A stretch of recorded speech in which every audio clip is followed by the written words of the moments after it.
Everyone, আমি এসেছি আমার গ্রামের মামার বাড়িতে। তো ভাবলাম তোমাদেরকে এই বাড়ির একটা হাউস ট্যুর দিই। এসো, এই হচ্ছে আমাদের চৌধুরী বাড়ি। ঢুকেই হচ্ছে বাড়িতে আগে আছে কলতলা, আর সামনেই আছে একটা বড় চাতাল। আর এইখানে দাদুরা যেহেতু অনেক ভাই, সবাই মিলে কিন্তু এই মধ্যেই মানে এই বাউন্ডারিতেই থাকে। আশেপাশে যতগুলো ঘর দেখছো ডান দিকে বাদিকে সবই কিন্তু আমাদের চৌধুরী দাদুদের বাড়ি।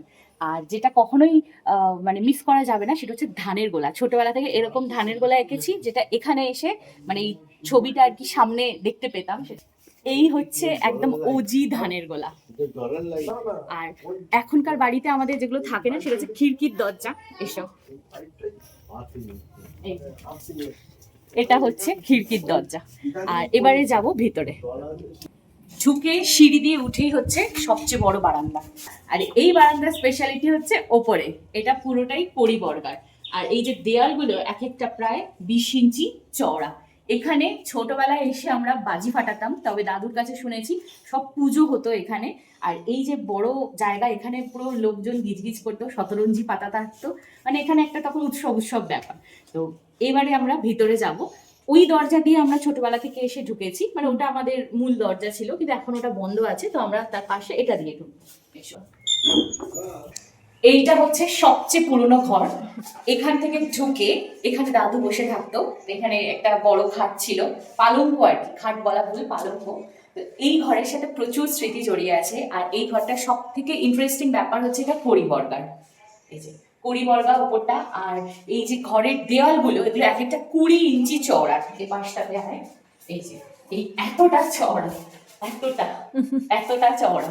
আর এই ঘরটা না অসম্ভব ঠান্ডা, মানে একদম ন্যাচারাল এসি বলা যায়। আর এইটা হচ্ছে ছিল দাদুর ঘর, এখানে দাদু দিদা থাকতো। আর এই যে এইগুলো এখন আর দেখা যায় না, এই ধরনের র্যাক। তো এবার চলো, এবারে যে অংশটাতে যাব সেটা হচ্ছে অনেকটা রেনোভেট করা হয়েছে।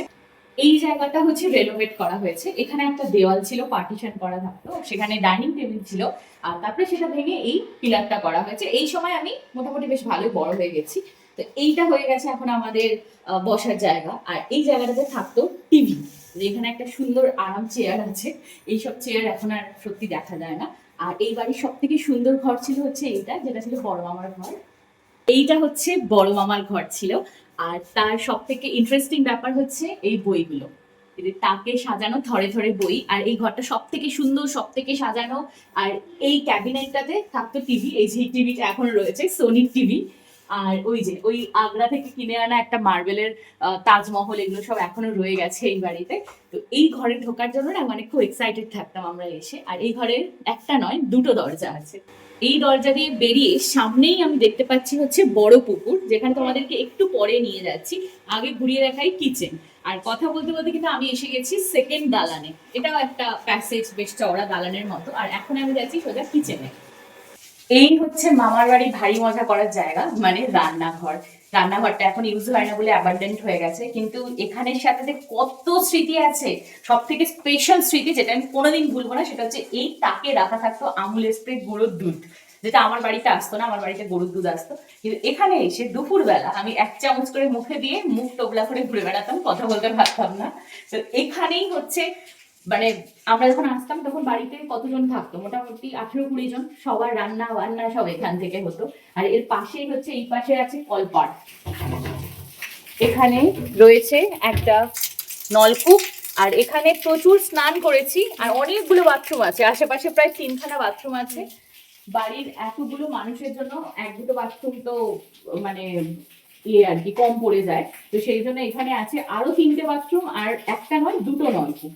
তো এই জায়গাটা এখন একদম ইউজ হয় না। তো চলো এবার যাই আমরা সেকেন্ড ফ্লোরে। উপরে যাওয়ার আগে আগে তোমাদেরকে দেখাবো এখানকার আম বাগান আর পুকুর পাড়।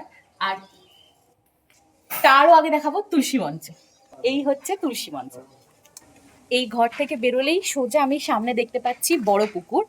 আর এই পাশে হচ্ছে আম বাগান। শুধু আম না, মানে বিভিন্ন গাছ আর কি আছে, আম আছে, লিচু আছে, কলা গাছ আছে। আর সেই সব কিছুর একটা বড় সড়ো বাগান। আমফান ঝড়টা যখন হয়েছিল এই বাগানের ভীষণ বড় ক্ষতি হয়েছে।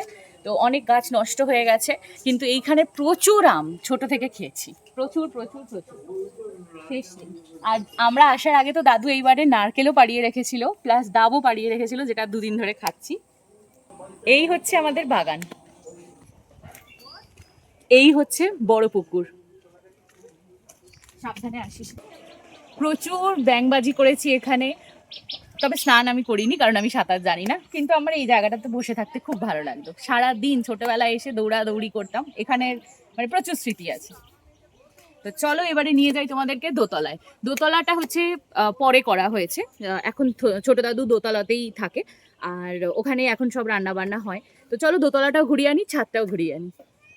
এখন যাচ্ছি আমরা দোতলায়, আর যতটা দেখছো এতটাই কষ্ট করে উঠতে হতো ছোটবেলায়, হামাগুড়ি দিতাম কারণ সিঁড়িগুলো না প্রায় এই যে এরকম স্কোয়াট করে করে উঠতে হয়, অনেকটা খাড়াই।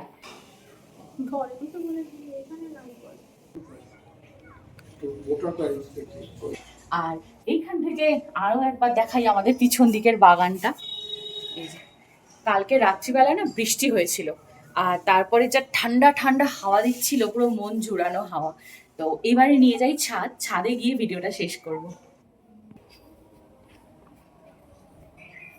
প্রচুর কটকটে রোদ্দুর উঠেছে। এই হচ্ছে ছাদ, এখান থেকে চারিদিকে প্রচুর সবুজ। এই হচ্ছে আমার মামার বাড়ির হাউস ট্যুর। তো তোমাদের যদি ভিডিওটা ভালো লাগলে, মানে কেমন লাগলো সেটা আমাকে জানিও, আর ভালো লাগলে অবশ্যই একটা লাইক করে সাবস্ক্রাইব করে দিও। এইবারে প্রায় 12, আমি তো এসেছি প্রায় 12 থেকে 13 বছর পরে, আর আমার ক্যামেরার পিছন দিকে আছে বনুরানী, ও এসেছে প্রায় 10 বছর বাদে। তো কি বলবো, মানে খুব খুব খুব মজা করেছি এই 3 দিনে। 3 দিনের বেশ কিছুটা সময় তোমাদের সঙ্গেও শেয়ার করেছি, বড় ব্লগে, মিনি ব্লগে, শর্টসে, সব কিছু মিলিয়ে। তো সব কিছু যদি ভালো লাগে চ্যানেলটাকে কিন্তু সাবস্ক্রাইব করতে ভুলো না। আর আজকের মতো টাটা।